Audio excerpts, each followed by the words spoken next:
One big question haunts Washington. Where is the Mueller report?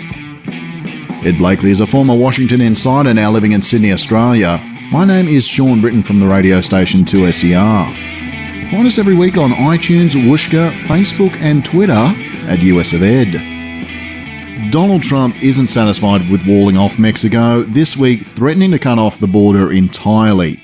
How is this meant to work? It doesn't work. And he's already backed down. New news for you, mate. He backed down this morning because he discovered he can't do it. It would be so ruinous to U.S. trade and commerce that everybody's against it, including his own staff. What you have to understand is there are people, American citizens, who live in Mexico because the border is so nearby. If you want to buy a home in El Paso, the fact it's on the other side of the border doesn't mean much. Or San Diego, a quarter of the workers in San Diego cross the border every morning. They have visas or they're citizens. So this was just nonsense to begin with. He's backed off it quickly because he knows he would look like a fool.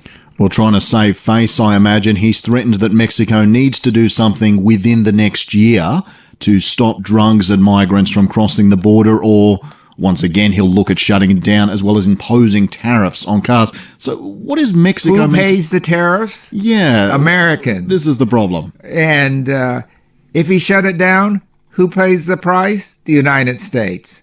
Please, mate, over a couple thousand immigrants. Now, this is really a bad situation this year, but this is kind of a seasonal issue. It comes and goes. And the more publicity he gives it, the more people want to try it. Wouldn't you? And particularly sending your kids over and staying home yourself, embarrass the heck out of them. So I think this is, what do they call it, a tempest in a teapot? The Mueller report, Ed, we're still waiting. I think that's behind the wall. It's got to be someplace. It's just building a wall around Washington. Look, a 300-page report. You could read that kind of a novel in an evening, right? Maybe it is a novel, and that's where they're having trouble with it. But the big problem with this report is the fact that he put out that summary. And the summary now has to agree with the report.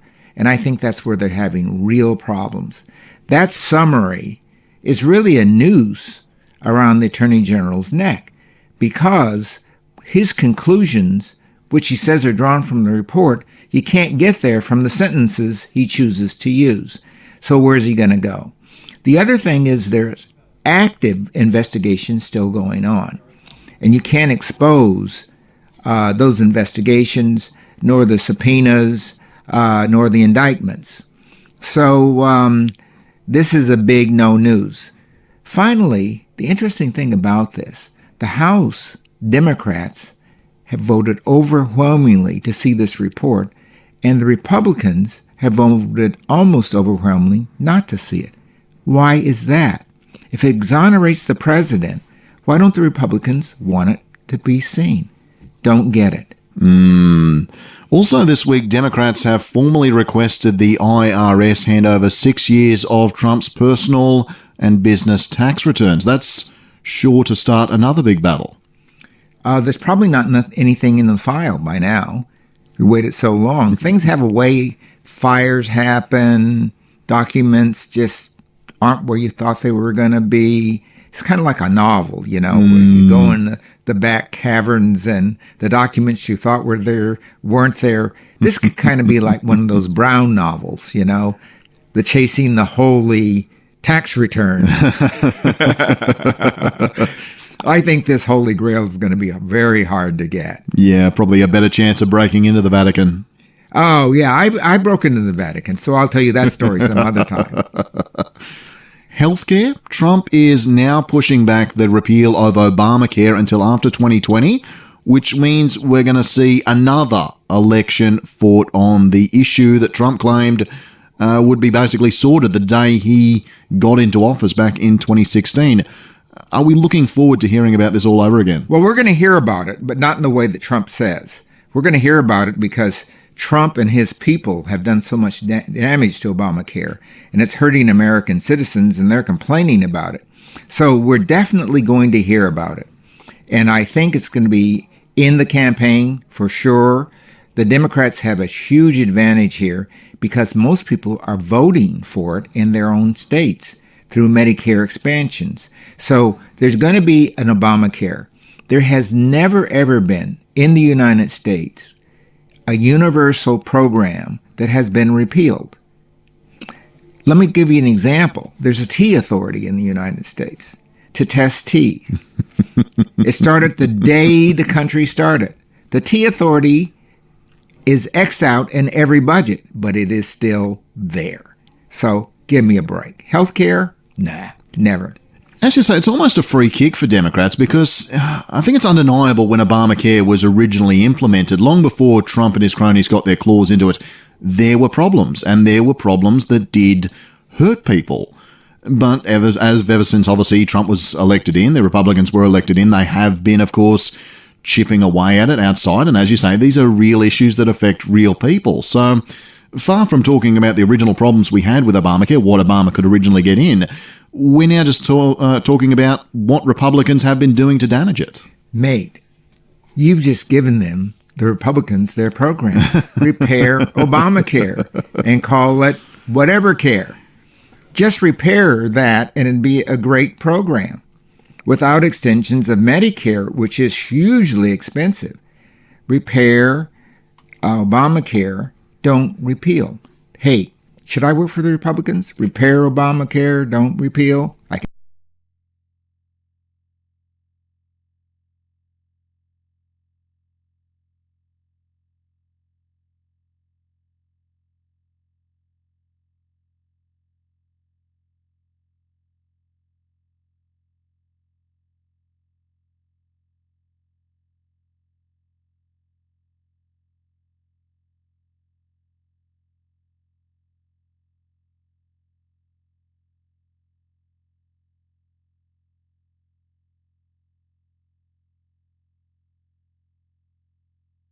do a song. Fantastic. Meanwhile, the man who would be president, Joe Biden, has been embroiled in scandals of his own this week, with a number of women coming forward and saying he's been inappropriately touchy with them. What do you make of Biden's response on this one? I think Biden's response, a typical response. It's hard to know, and particularly when you go back several years, what's appropriate, not appropriate. But it might give him some stature, a little cred, given the kind of people who are running for office. Joe Biden's a touchy-feely guy. I've only met Joe once.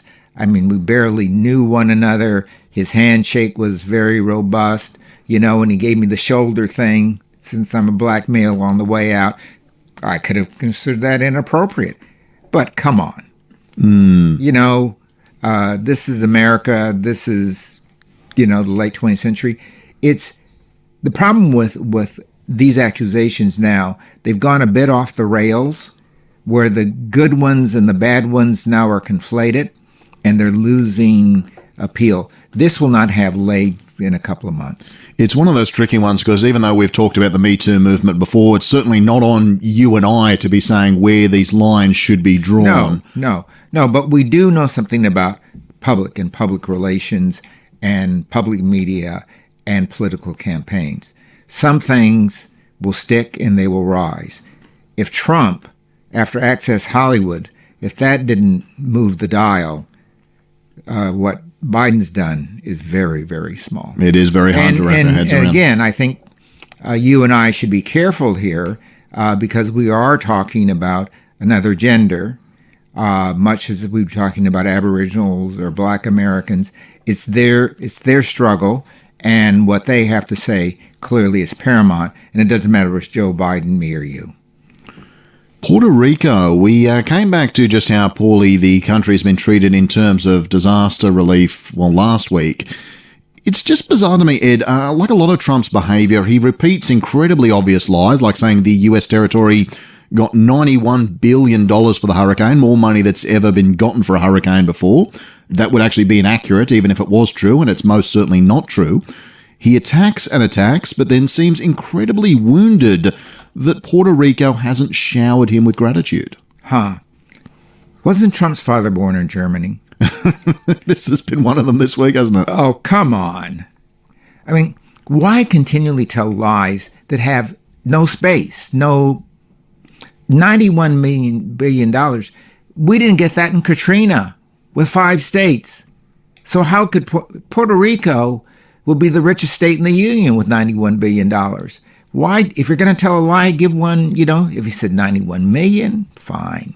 But please. And just looking at Trump's behavior over the course of this week, you mentioned there, of course, he's told this story about his dad being born in Germany 3 times, I think, despite it's patently not true. He was born in New York. Is Trump New York may be in Germany. We just don't know. Maybe we're going to auction that one off, Manhattan Island auctioned off. Is his behavior just becoming more and more bizarre, or is it me? I think the man is seriously ill.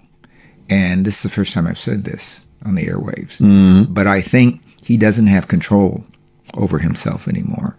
The fact that he went after Mueller about all kinds of insane things, and now it's over, he still attacks, there's something wrong.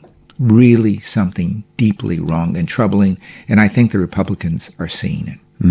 Well, limping ahead to 2020, and I just wanted to reflect on this one briefly because last year, around the 50th anniversary of Martin Luther King Jr.'s death, we did a special on MLK and also a special on the issues of Black America.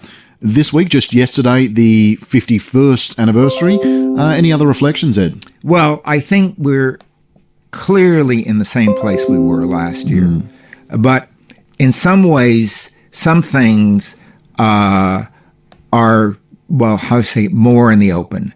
The plight of African Americans and the lowest rung of the latter is becoming more clear, and people are deciding that something has to be done. Now, that'll swoop up whites and others, but the black poor are now center stage. The second thing is gun violence has actually gone down among blacks, and that's a very good thing.